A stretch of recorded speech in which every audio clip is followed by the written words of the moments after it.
don't turn the shoulders for a good iron golf swing. How can I be saying that turning your shoulders is one of the most damaging things to your golf game? Give me a moment. Trying to turn the shoulders is what gets people stuck a lot of the time, because what happens when we try to turn the shoulders basically creates way too much movement and a couple of incorrect patterns. But really, first of all, we need to understand it's kind of nitpicking and it's kind of irrelevant because it's always just what's intended by the saying.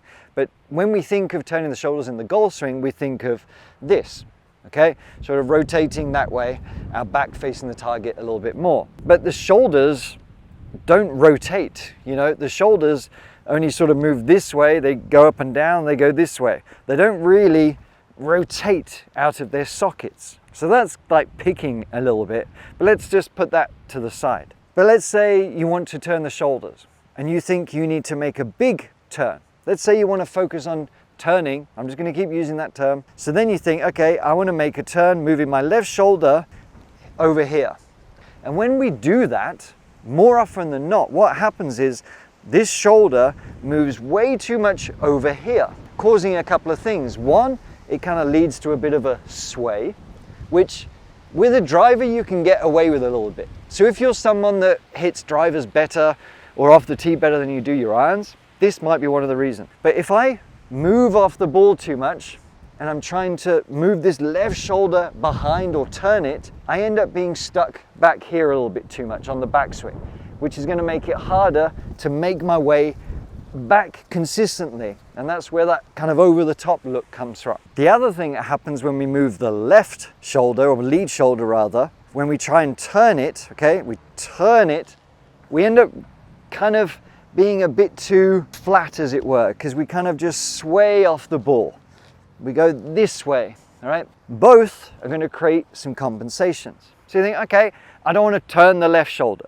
What about the right shoulder? What happens when I move this? Well, if I move the right shoulder, what happens is I whip it on the inside. I get way too deep and I get stuck this way and I end up being a little bit trapped, and then I have to move over here because I'm trying to move the shoulder this way. Again, way too flat. If we try and combine a better feel of a wind-up, we can get the desired result that we're trying to accomplish with turning the shoulders, but with much more efficiency, really, because we don't have to move as much. We don't have to rely on such a big pattern. It can be shorter, it can be simpler. And there's two main feels that we're going to combine together that are going to give you the backswing you need for optimal iron striking. We want to be able to control the low point, meaning the low point of our arc. We've got a circle here. With an iron, we want it to be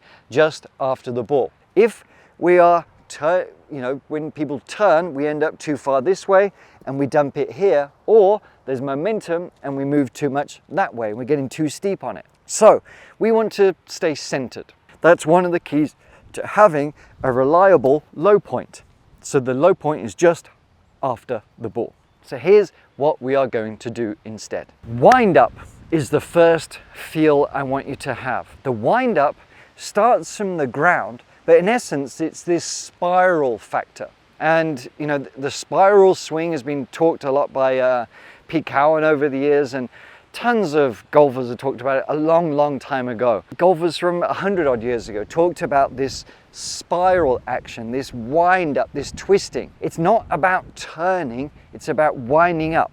So we want our sort of shoulders, as it were, this plane that we see, instead of moving this way so much, we want to feel it going this way. So it's more tilting down. Now we don't want to just dip the shoulders this way, because that creates a bit of a reverse tilt. We need it to be a wind up. So the feeling is that my right hip is going up, my core is winding up, and my chest is moving up this way. I'm coiling up and I'm staying centered as if there's a flagpole all the way through my head, outside my backside. I'm winding up this way. But here's the thing, I'm not just winding up my upper body, okay? I'm not staying passive with my legs.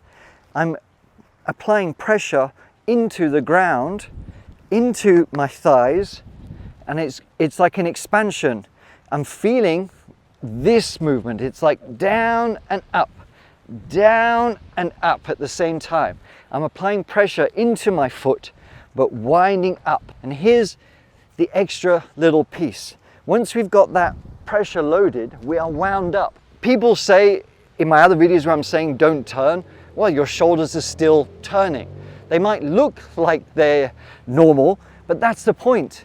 I'm not trying to get them over here. I'm not trying to move my shoulders. I'm just allowing them to follow the rest of my wind-up action. Now we've hopefully got an understanding of what we're trying to feel with the wind-up. The hips are sort of being pulled up, we're pushing into the ground, my rib cage is lifting up, and I'm maintaining this angle along my torso that's a bit more towards where the ball is, rather than over here, okay?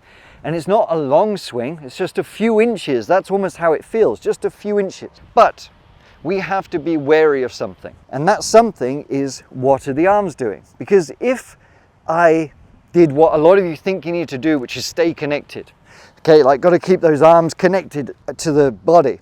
If I just did that, even with a wind up, my arms end up being really stuck here and short. And then what will happen is we try and raise the arms up and the sequence gets all out of whack. So we have to add on a cue. And the cue I want you to have, you can give it different words. You can call it lift, you can call it elevate. But what we're after is the arms to elevate as we are winding up. So it's this slightly separate feeling. And it might feel a bit awkward, especially if you've been used to pinning your arms and trying to hit this way. It might feel a bit loosey-goosey by allowing those arms to actually raise. But what we actually want here is, as we wind up, we don't want to be clamping across our chest. We want to have a little bit of freedom, so there's a little bit of air as we're making our backswing. Now you can grab a head cover, and you would have seen this drill in another form, which is placing it under your arm and keeping it there as you make your entire swing. But I want you to do this little test. I want you to see that when you wind up this way, where is that head cover staying against your chest? Or do you have enough elevation and allowing those arms to raise along the plane that the head cover will fall out? This is going to give you that arm lift and fall that is just as natural as if you were going to throw something. If I said throw this club as far as you can, you wouldn't be like this. You would let the arm unit swing freely. So as a little test, stick this under your arm, or you can use a golf ball even, and make the wind up and elevate. There is going to give you a pretty much perfect or perfect enough backswing. And then from there, because we've wound up enough, we can stay centered and we just reverse the movement. Okay, we reverse the movement to wind back down and lower those arms back into the ball. It's simplicity at its finest, and there's so much less movement going on, and that's what we want. We want to have the freedom to swing. We want the simplicity, and I want you to try and piece these two moves together. So we piece that together, we wind up and we elevate the arms. Wind up, elevate, and swing. It's a much easier way to hit your irons. You're going to be more reliable and control that low point, and the swing is going to feel simple. Now, if you want to hit drivers without making a big shoulder turn, hit it further, easier, you're going to love this lesson.